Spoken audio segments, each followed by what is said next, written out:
ডাকসু নির্বাচনে আনুষ্ঠানিক প্রচারণা শুরু, আচরণবিধি নিয়ে সতর্ক করল কমিশন। বুথ কম থাকায় ভোট কম পড়ার আশঙ্কা প্রার্থীদের। জেল নয়, নাম পরিবর্তন করে হচ্ছে কারেকশন সার্ভিসেস। কারাগারে খালেদা জিয়ার উপর নির্যাতনের অভিযোগ পেলে ব্যবস্থা, জানালেন আইজি প্রিজন। পাথর লুটে কর্তৃপক্ষের অবহেলা খতিয়ে দেখতে তদন্ত কমিটি ভোলাগঞ্জে। ভূমিদস্যুদের আইনের আওতায় আনার হুঁশিয়ারি স্বরাষ্ট্র উপদেষ্টার। দিনাজপুরের ফুলবাড়ির ট্র্যাজেডি দিবস আজ। কয়লা খনি নিয়ে চক্রান্ত এখনো চলছে, অভিযোগ আনু মোহাম্মদের।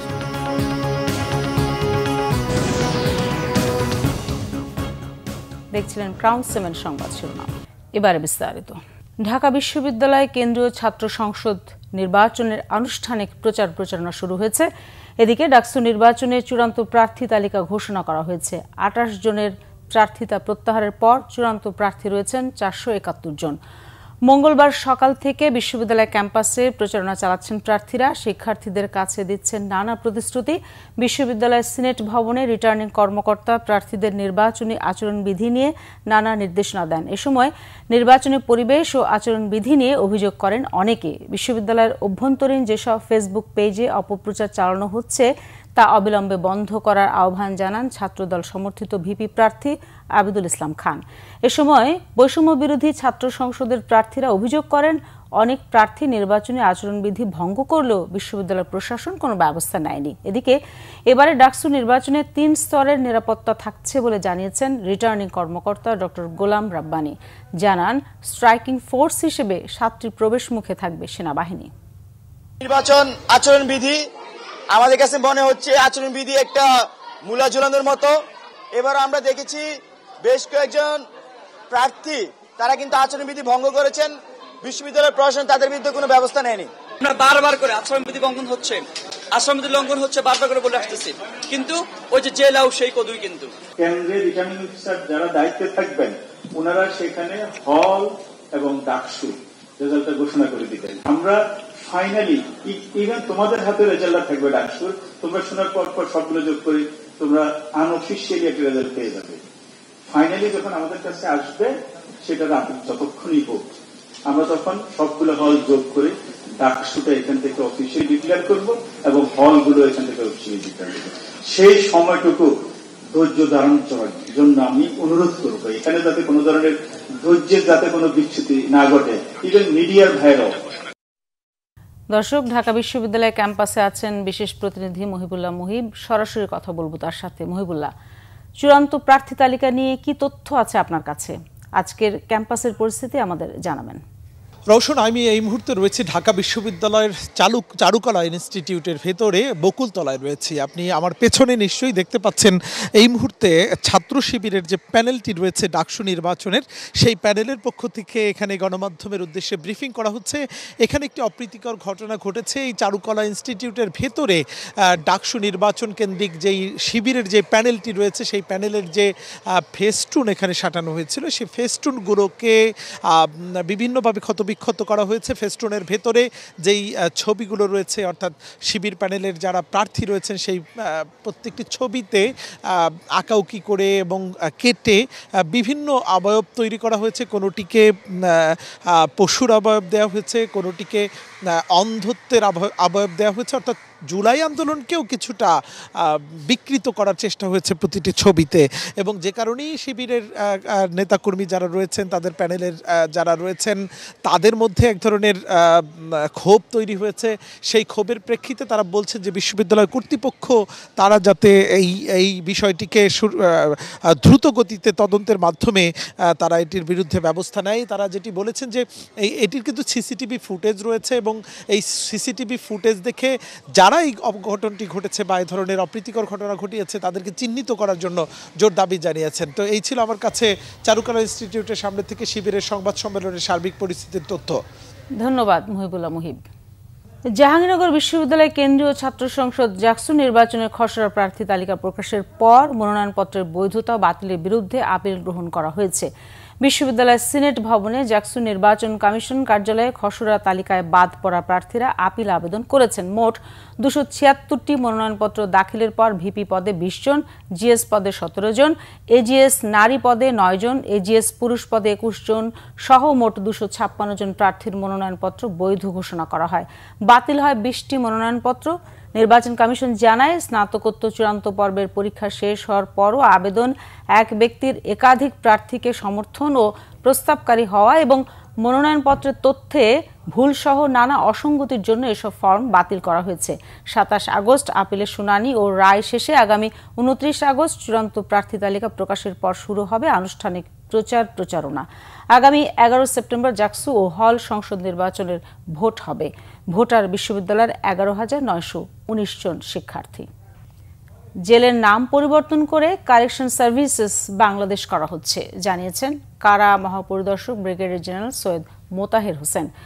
মঙ্গলবার সকালে কারা সদর দপ্তরের সংবাদ সম্মেলনে তিনি কথা বলেন। এছাড়া কারাগারে বেগম খালেদা জিয়াকে মানসিক ও শারীরিক নির্যাতনের অভিযোগ করার বিষয়ে বিএনপির পক্ষ থেকে আবেদন পেলে তা তদন্ত করার কথাও জানান আইজি প্রিজন। বিস্তারিত জানাচ্ছেন জিয়া খান। মঙ্গলবার সকালে পুরান ঢাকার কারা সদর দপ্তরে কারাগারের বিগত 1 বছরের কার্যাবলী নিয়ে মতবিনিময় করেন কারা মহাপরিদর্শক। আরেকটা স্টেক হোল্ডার বলেন, ধারণ ক্ষমতার অতিরিক্ত বন্দীদের জন্য নতুন করে 2টি কেন্দ্রীয় কারাগার এবং 4টি জেলা কারাগার চালু করা হয়েছে। পোস্টিং বাণিজ্য এবং নিয়োগ প্রক্রিয়াকে দুর্নীতি ও স্বজনপ্রীতি মুক্ত করার দাবি করে তিনি আরো বলেন, কারাগারকে ক্যাশলেস এবং মাদক মুক্ত করা হবে। আর্থিক লেনদেনের বিষয়টা আমরা কারাগারকে ক্যাশলেস করার পরিকল্পনা নিয়েছি। গত 1 বছরে শুরুর দিকে, এখন আর পাচ্ছি না, অলমোস্ট 80 লক্ষ টাকা ক্যাশ আমরা ঢাকা কেরানীগঞ্জ কারাগার থেকে উদ্ধার করেছি, বিভিন্ন বন্দীদের কাছে বাজেয়াপ্ত করা হয়েছে। সো আমরা কঠোরতা বজায় রাখছি। বাট আপনি যদি বলেন যে 100% সফল, এটা মানে বাংলাদেশে আমরা যে পরিবেশে বসবাস করছি এখন পর্যন্ত আমরা পারিনি। বাংলাদেশ জেলের নাম পরিবর্তনের কথাও বলেন আইজি প্রিজন। সরকার নীতিগতভাবে সিদ্ধান্ত নিয়েছে বাংলাদেশ জেল ডিপার্টমেন্টের নামটা পরিবর্তন করে কারেকশনাল সার্ভিস বাংলাদেশ করবে। এটার যে প্রক্রিয়া শুরু হয়েছে এবং আমরা অলরেডি আমাদের প্রস্তাবনা মন্ত্রণালয়ে প্রেরণ করেছি। এছাড়া কারাগারে বেগম জিয়াকে নির্যাতনের অভিযোগ করা বিএনপির বিষয়টির যথাযথ প্রক্রিয়া অনুসরণ করবে কারা অধিদপ্তর। পেপার পত্রিকা দেখেছি, বাট আসলে আমি যদি ফরমাল কোনো অভিযোগ আমার কাছে করা হয়নি, দাখিল করা হয়নি, যদি ফরমাল অভিযোগ আমি পেই তখন হয়তো আমি এটা তদন্ত করে দেব। 5 আগস্টের পরে জেল ভেঙে পালিয়ে যাওয়া বন্দীদের মধ্যে 9 জন জঙ্গি এবং মৃত্যুদণ্ড ও যাবজ্জীবন সাজাপ্রাপ্ত 79 আসামি সহ 700 জনকে এখনো গ্রেফতার করা হয়নি বলেও তথ্য দেন আইজি প্রিজন। তারা সাধারণত পরিবারের। জিয়া খান, বাংলা ভিশন, ঢাকা। বিএনপি স্থায়ী কমিটির সদস্য সালাউদ্দিন আহমেদ বলেছেন, ফেব্রুয়ারিতে নির্বাচন হবে, এ নিয়ে কোনো শঙ্কা নেই। তবে 2-1টি দল বিভ্রান্তির চেষ্টা করছে উল্লেখ করে এটি তাদের কৌশল হতে পারে বলে মন্তব্য করেন তিনি। ফ্যাসিবাদ বিরোধী জাতীয় ঐক্য ধরে রেখে সুষ্ঠু নির্বাচন অনুষ্ঠানের প্রত্যাশার কথাও জানান। জামায়াতের সাথে নির্বাচনী জোটের কোনো সুযোগ নেই বলেও সাফ জানিয়ে দেন বিএনপির এই সিনিয়র নেতা। রিপোর্ট করছেন সিকান্দার রেমান। বিএনপির স্থায়ী কমিটির সদস্য বেগম সেলিমা রহমানের অভিযোগ, বিগত দিনে মুক্তিযুদ্ধের চেতনার কথা বলে বাংলাদেশকে শোষণ করা হয়েছিল। স্বৈরাচার পালিয়ে গেলেও শিল্পী নামধারী কিছু ব্যক্তি এখনো ষড়যন্ত্র করছেন। কালচারাল ফ্যাসিস্টদের বিরুদ্ধে জাতীয় প্রেস ক্লাবের সামনে এক মানববন্ধনে এসব কথা বলেন সেলিমা রহমান। এদেশের মানুষের চিত্র, এদেশের মানুষের ছবি এবং এদেশের মানুষের কথা বলার অধিকার, সেই অধিকার যেন ফিরে আসে। আপনারা সাবধান হয়ে যান, কারণ ছাত্র জনতা, শিল্পী এবং নারী, পুরুষ, শিশু সবাই আজ সচেতন। আপনারা সচেতনতার কথা বলে লাভ নাই, চেতনার কথা বলেও লাভ নেই। মুক্তিযুদ্ধ চেতনার কথা বলে বাংলাদেশকে শোষণ করেছেন এই আপনারাই। এদিকে চলমান রাজনীতি ও আগামী নির্বাচন নিয়ে সাংবাদিকদের সাথে কথা বলেছেন বিএনপি স্থায়ী কমিটির আরেক সদস্য সালাউদ্দিন আহমেদ। কোনো দল নির্বাচনে না যেতে চাইলে সেটা তার রাজনৈতিক স্বাধীনতা, গণতান্ত্রিক স্বাধীনতা বটে। তবে আমরা আশা করব জনপ্রত্যাশার বিরুদ্ধে যে কোনো দল এই নির্বাচনে অংশগ্রহণ থেকে বিরত থাকবে সেটা খুব স্বাভাবিকভাবে এদেশের জনগণ নিবে না। কোনো যৌক্তিক কারণ যদি থাকে তারা সেটা সংশ্লিষ্ট সকল কর্তৃপক্ষের সাথে আলোচনা করতে পারে। অন্তর্বর্তীকালীন সরকার, নির্বাচন কমিশন, জাতীয় ঐক্যমত্য কমিশন, এমনকি মাঠেও তারা তাদের সে বক্তব্য দিতে পারে। কিন্তু আগামীর নির্বাচন যারা বয়কট করবে বিভিন্ন ঠুনকো বাহানায়, তারা বাংলাদেশের জাতীয় রাজনীতি থেকে ভবিষ্যতে নিজেরাই মাইনাস হয়ে যাওয়ার একটা সম্ভাবনা থাকবে। আশা করি সেই ঝুঁকি কেউ নেবে না। সালাউদ্দিন আহমেদ জানান, কয়েকটি ইসলামী ঘরানার দলের সাথে আলোচনা হচ্ছে, তাদের সাথে জোট হতে পারে, তবে সেটি এখনো চূড়ান্ত নয়। এর বাইরে বিগত দিনে আন্দোলনে যারা ছিল তাদের সাথেও জোট হতে পারে বলেও জানান তিনি। সিকান্দার রেমান, বাংলাভিশন, ঢাকা। সিলেটের ভোলাগঞ্জে সাদা পাথর লুটের ঘটনায় কর্তৃপক্ষের কোনো অবহেলা আছে কিনা তা খতিয়ে দেখতে সাদা পাথর পরিদর্শন করেছে মন্ত্রিপরিষদ বিভাগের গঠিত 5 সদস্যের উচ্চতর তদন্ত কমিটি। মঙ্গলবার দুপুরে প্রতিনিধি দল সাদা পাথর এলাকায় গিয়ে পৌঁছায়। সেখানে তারা ঘণ্টাব্যাপী অবস্থান করে সাদা পাথর লুট হওয়া জায়গাগুলো ঘুরে দেখেন। এই ঘটনায় কর্তৃপক্ষের কোনো অবহেলা রয়েছে কিনা তা খতিয়ে দেখেন তারা। পাশাপাশি পাথর লুটের ঘটনার বাস্তব অবস্থা কি ছিল তা ভবিষ্যতে এমন ঘটনা প্রতিরোধে কি ব্যবস্থা নেওয়া যেতে পারে সে বিষয়ে ব্যবস্থা নেওয়ার কথা জানায় তদন্ত কমিটি। এদিকে জেলা প্রশাসন জানিয়েছে, এই কমিটি আজ ও কাল সিলেটে অবস্থান করে পুরো ঘটনার বিষয়ে বিস্তারিত রিপোর্ট তৈরি করবে। পরিদর্শনের নেতৃত্ব দিচ্ছেন কমিটির আহ্বায়ক, মন্ত্রিপরিষদ বিভাগের সমন্বয় ও সংস্কারের সচিব জাহেদা পারভিন, সিলেট বিভাগের অতিরিক্ত বিভাগীয় কমিশনার, কমিটির অন্যান্য সদস্য সহ জেলা ও উপজেলা প্রশাসনের কর্মকর্তারা এ সময় কমিটির সাথে ছিলেন। ভূমিদস্যুদের কোনোভাবেই ছাড় দেওয়া হবে না, কঠোর হাতে দমনের হুঁশিয়ারি দিয়েছেন স্বরাষ্ট্র উপদেষ্টা অবসরপ্রাপ্ত লেফটেন্যান্ট জেনারেল জাহাঙ্গীর আলম চৌধুরী। সকালে কেরানীগঞ্জের সুভাড্ডা খাল পুনঃখনন ও খালের 2 পাড়ের উন্নয়ন ও সুরক্ষা প্রকল্প বাস্তবায়ন কাজের উদ্বোধন করে স্বরাষ্ট্র উপদেষ্টা বলেন, এই কাজে যদি কেউ বাধা দেয় তবে কাউকে ছাড় দেওয়া হবে না। বর্জ্য অব্যবস্থাপনা, পানি চলাচলে বাধা, অনবরত ডাম্পিং ও স্থানীয় কিছু ভূমিদস্যুর স্বেচ্ছাচারিতায় খালটির কার্যকারিতা আজ ধ্বংসের পথে বলে মন্তব্য করেন তিনি। অনুষ্ঠানে পরিবেশ, বন ও জলবায়ু মন্ত্রণালয়ের উপদেষ্টা সৈয়দা রিজওয়ানা হাসান বলেন, খালের 2 পাড়ের অবৈধ দখলদারদের উচ্ছেদ করতে হবে, দখলমুক্ত রাখতে খালের 2 পাড় ঢালাই করার কথা বলেন তিনি। এই প্রকল্প ব্যয় ধরা হয়েছে 317 কোটি টাকা। খালের অবস্থা এখন তার এটা খাল নাই, আর কিছুদিন পরে হয়তো আমাদের ম্যাডাম যদি উদ্যোগ না নিত এটা একটা হয়তো রাস্তা হয়ে যেত। বড় সমস্যা হলো এলাকায় ভূমিদস্যুর সংখ্যা খুব বেশি, যেহেতু শহরে এই ভূমিদস্যুদেরকে আপনাদের সবাই মিলে প্রতিহত করতে হবে। আজকে থেকে কাজ শুরু হয়ে যথাসময়ে কাজটা শেষ হবে এবং এই খাল পুনরুদ্ধারের প্রকল্পটা এবং কাজটা একটা দৃশ্যমান এবং দেখার মতন, মনে রাখার মতন করেই সেনাবাহিনী করবে। আপনারা এলাকাবাসী হিসেবে তাদেরকে সর্বোচ্চ সমর্থন দেবেন, এটা আমরা প্রত্যাশা করি। ফুলবাড়ির কয়লা খনি নিয়ে চক্রান্ত এখনো চলছে, এমন অভিযোগ করেছেন তেল, গ্যাস, খনিজ সম্পদ, বিদ্যুৎ ও বন্দর রক্ষা জাতীয় কমিটির সদস্য সচিব অধ্যাপক আনু মোহাম্মদ। ফুলবাড়ির ট্র্যাজেডি দিবসে মঙ্গলবার দিনাজপুরের শহীদ স্মৃতিস্তম্ভে আয়োজিত আলোচনা সভায় তিনি কথা বলেন। সরকারের সমালোচনা করে অধ্যাপক আনু মোহাম্মদ বলেন, এশিয়া এনার্জির সাথে চীনা কোম্পানির আছে শেখ হাসিনা সরকারের সময় করা চুক্তিগুলো অন্তর্বর্তীকালীন সরকার এখনো প্রকাশ করেনি।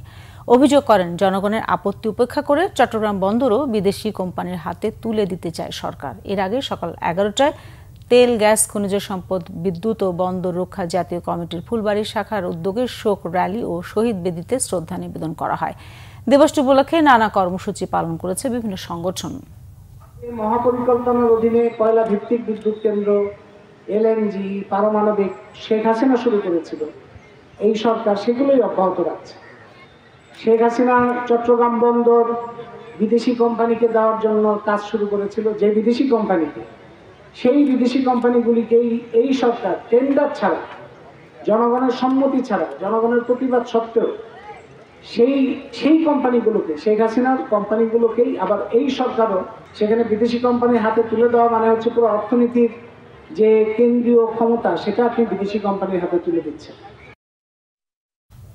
খাগড়াছড়ি প্রেস ক্লাবের সাধারণ সম্পাদক ও বাংলাভিশনের জেলা প্রতিনিধি এইচ.এম. প্রফুল্লকে হত্যা চেষ্টার অভিযোগে সাবেক পার্বত্য প্রতিমন্ত্রী কুজেন্দ্র লাল ত্রিপুরা সহ 127 জনের বিরুদ্ধে মামলা হয়েছে। দুপুরে খাগড়াছড়ি আমলি আদালতের বিচারক তারেক আজিজ রায়হানের আদালতে বাদী হয়ে মামলাটি করেন এইচ.এম. প্রফুল্ল। মামলাটি গ্রহণ করে খাগড়াছড়ি সদর থানার ভারপ্রাপ্ত কর্মকর্তাকে তদন্তের নির্দেশ দিয়েছেন আদালত। মামলায় বলা হয় 2024 সালের 4 আগস্ট ছাত্র জনতার হামলার সংবাদ সংগ্রহের সময় কুজেন্দ্র লাল ত্রিপুরার নেতৃত্বে সন্ত্রাসীরা সাংবাদিকদের উপর হামলা চালায়। এতে এইচ.এম. প্রফুল্ল সহ বেশ কয়েকজন সাংবাদিক গুরুতর আহত হন। এছাড়া আওয়ামী লীগের শাসনামলের সন্ত্রাস, দুর্নীতি, অনিয়মের সংবাদ ধারাবাহিকভাবে প্রকাশ করায় প্রফুল্লের বিরুদ্ধে সামাজিক যোগাযোগ মাধ্যমে মানহানিকর বিভিন্ন পোস্ট দেয় কুজেন্দ্র লাল ত্রিপুরার সহযোগীরা। এতে সামাজিক, রাজনৈতিক ও অর্থনৈতিকভাবে ক্ষতিগ্রস্ত হন প্রফুল্ল। জাতীয় রাজস্ব বোর্ড এনবিআর এর চেয়ারম্যান আব্দুর রহমান খান জানিয়েছেন, ব্যবসায়ীদের বিরোধিতায় শেষ পর্যন্ত ভ্যাটের ল্যাংড়াখোরা আইন হয়েছে। তিনি বলেন, ভ্যাটের একক রেট করার কোনো বিকল্প নেই। রাজধানীর এক হোটেলে সিপিডি আয়োজিত কর্পোরেট কর ও ভ্যাট সংস্কার বিষয়ক গোলটেবিল আলোচনায় এসব বলেন তিনি। এনবিআর চেয়ারম্যান আরও বলেন, রাষ্ট্রীয় ব্যয়ের অগ্রাধিকার ও যৌক্তিকতা ঠিক করতে হবে। এটি করা না হলে সাধারণ মানুষ কর দিতে আগ্রহী হবেন না। জিডিপির অনুপাতে ট্যাক্সের হার ক্রমাগতভাবে কমছে, এটি আতঙ্কের বলেও মন্তব্য করেন এনবিআর চেয়ারম্যান। অনুষ্ঠানে সিপিডির গবেষণা পরিচালক ডক্টর খন্দকার গোলাম মুয়াজ্জেম বলেন, এলডিসি উত্তরণে অভ্যন্তরীণ রাজস্ব বাড়ানোর কোনোই বিকল্প নেই। আমাদের বিজনেস কমিউনিটি, যেটা আমাদের এক ভাই বললো, যে আমাদের ব্যবসায়ীরাই কিন্তু বাধা দিয়েছে। আদারওয়াইজ 2012 সালে আমরা আইন ঠিক করলাম, সেই আইন বাস্তবায়ন করতে 2019 সালে 7 বছর ধরে এটা নিয়ে আমরা ঝগড়া বিবাদ করলাম। তারপরে কিন্তু সেই ল্যাংড়া করা আইনই হয়েছে। আমাদের যে ধরনের একটা পরিচ্ছন্ন আইন হওয়ার দরকার ছিল সেটা করতে পারিনি। পদ্মায় পানি বাড়ায় মুন্সিগঞ্জের টঙ্গিবাড়ি উপজেলার 200 বছরের ঐতিহ্যবাহী দিঘিরপাড় বাজার ও সদর উপজেলার বাংলাবাজার ইউনিয়নের পদ্মা তীরের শম্ভু হালদার গ্রামে ব্যাপক ভাঙন দেখা দিয়েছে। 3 দিনের ভাঙনে ভিটে মাটি হারিয়েছে অনেক পরিবার, বসতবাড়ি সরিয়ে নিয়েছেন অনেকে। ভাঙন ঝুঁকিতে টঙ্গিবাড়ির দিঘিরপাড় বাজারের শতাধিক দোকান ও ব্যবসা প্রতিষ্ঠান। প্রতিরোধে জিও ব্যাগ ফেলা হলেও ভাঙন ঠেকানো যাচ্ছে না। মুন্সিগঞ্জ প্রতিনিধি সোনিয়া হাবিব লাবণীর তথ্য ছবিতে বিস্তারিত। প্রতি বছর বর্ষায় নদীগর্ভে বিলীন হচ্ছে মুন্সিগঞ্জের টঙ্গিবাড়ি উপজেলার হাইয়ারপাড়, মূলচর এবং দিঘিরপাড় এলাকার ফসলি জমি, বাজার এবং বসতভিটা। দীর্ঘ 4 বছরেও শেষ হয়নি বাঁধ নির্মাণ প্রকল্পের কাজ। প্রতি বছরই ভাঙনের মুখে পড়ছে নদী তীরের বাসিন্দারা। 527 কোটি টাকা ব্যয়ে নদীর তীর সংরক্ষণমূলক এই প্রকল্পটির কাজ চলমান থাকলেও কাজের অগ্রগতি নিয়ে স্থানীয়রা অসন্তুষ্ট। পানি উন্নয়ন বোর্ড জিও ব্যাগ ফেললেও কোনো কাজ হচ্ছে না বলে দাবি ক্ষতিগ্রস্তদের। এখন এই বাজার যদি অবহেলিত হয়, আসলে এই মানুষ কোথায় যাবে? এখন তেমন জায়গাও না, এখন কনজাস্টেড এরিয়া। আগে খালি জায়গা ছিল, বাজার স্থানান্তর করা হয়েছে। এখন যে এটা পিছানো সেই সুযোগও নাই। আমাদের এই বাজার এখন নদীর হুমকির মুখে। বিগত 4-5 বছর ধরে নদী ভাঙার মুখে আছে। আমরা জানি যে এখানে একটা স্থায়ী বাঁধ হওয়ার কথা, কিন্তু সেই বাঁধ হচ্ছে না। তারা কিছু কিছু কাজ হালকা পাতলা করে চলে যায়। 3 বছর ধরে কাজ করতেছে, ওই যে এখানে দরকার না ওইখানে নিয়ে ফালাইতেছে হইলো বস্তা বলক, আর যে এখানে দরকার, এই যে আমাদের এখানে দরকার, এইখানে ফালায় না। আর ফালাইলেও কিছু ধর্মস্থানে এখানে 2 বস্তা দেয়, ওইখানে 2 বস্তা দেয়, চলে যায়। আর যদি ভাঙে তো মনে করেন 4-5টা দোকান সব করে যেভাবে ভাঙতাছে বা গুরুত্ব অবস্থা 6টা দোকান এক সিরিয়াল নিয়ে গেছে। আমরা খুব অশান্তির ভিতরে আছি। পানি উন্নয়ন বোর্ড আর সরকার যদি এই পদক্ষেপ না নেয়, তাহলে মনে করেন যে এই বাজার টিকে আর সম্ভব না। ভাঙন প্রতিরোধে লৌহজং উপজেলার শিমুলিয়া থেকে টঙ্গিবাড়ি উপজেলার দিঘিরপাড় বাজার পর্যন্ত 15.1 কিলোমিটার বাঁধ নির্মাণের কাজ শুরু হয়েছে 2021-22 অর্থ বছরে। পদ্মা নদীর পানি বর্তমান সময় সবচেয়ে সর্বোচ্চ লেভেলে অবস্থান করছে, যার কারণে এখানে যেটুকু ভাঙন হয়েছিল আমরা সেটার জন্য জিও ব্যাগ ফেলে এটার ব্যবস্থা গ্রহণ করেছি ভাঙন প্রতিরোধের জন্য। অবিলম্বে বাঁধ নির্মাণ শেষ না করলে বছরে প্রায় 2 কোটি টাকা রাজস্ব আদায় হওয়া দিঘিরপাড় বাজারটি রক্ষা করা যাবে না। তাই কাজ দ্রুত শেষ করার দাবি এলাকাবাসীর।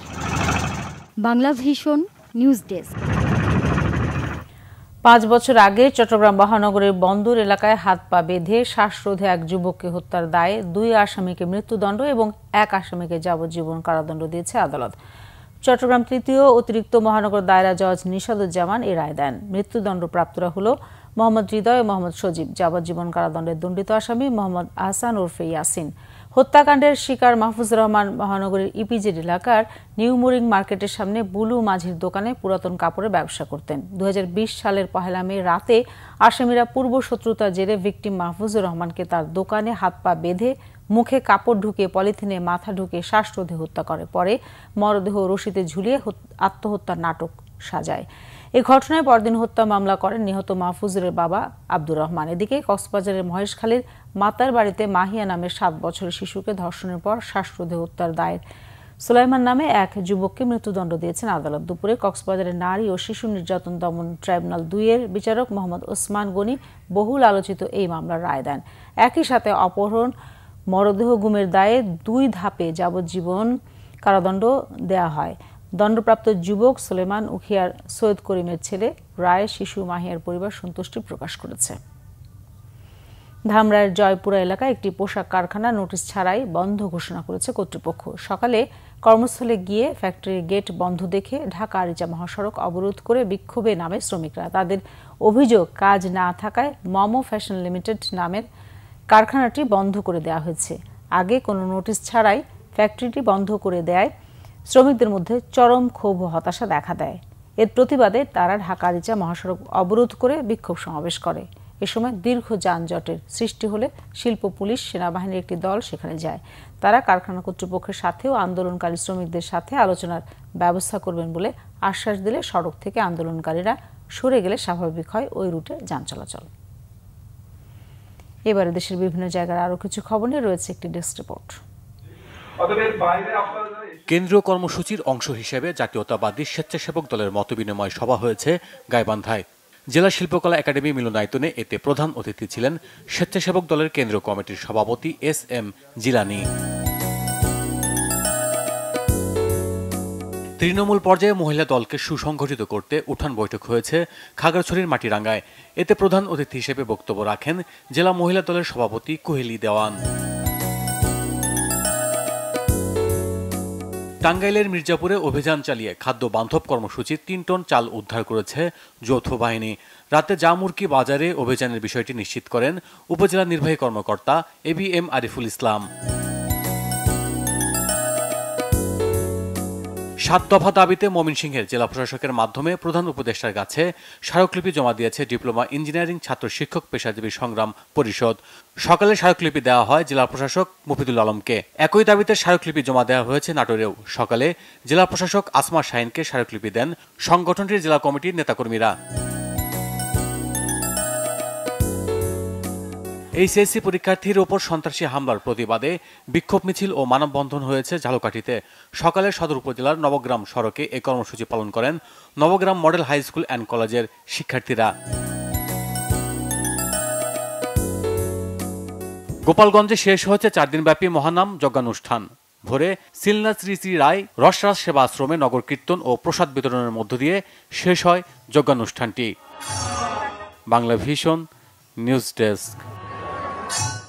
সংবাদ শেষ করব ক্রাউন 7 শিরোনামগুলো আরেকবার জানিয়ে। ডাকসু নির্বাচনে আনুষ্ঠানিক প্রচারণা শুরু। আচরণবিধি নিয়ে সতর্ক করল কমিশন। বুথ কম থাকায় ভোট কম পড়ার আশঙ্কা প্রার্থীদের। জেল নয়, নাম পরিবর্তন করে হচ্ছে কারেকশন সার্ভিসেস। কারাগারে খালেদা জিয়ার ওপর নির্যাতনের অভিযোগ পেলে ব্যবস্থা জানালেন আইজি প্রিজন। পাথর লুটে কর্তৃপক্ষের অবহেলা খতিয়ে দেখতে তদন্ত কমিটি ভোলাগঞ্জে। ভূমিদস্যুদের আইনের আওতায় আনার হুঁশিয়ারি স্বরাষ্ট্র উপদেষ্টার। দিনাজপুরের ফুলবাড়ির ট্র্যাজেডি দিবস আজ। কয়লা খনি নিয়ে চক্রান্ত এখনো চলছে, অভিযোগ আনু মোহাম্মদের।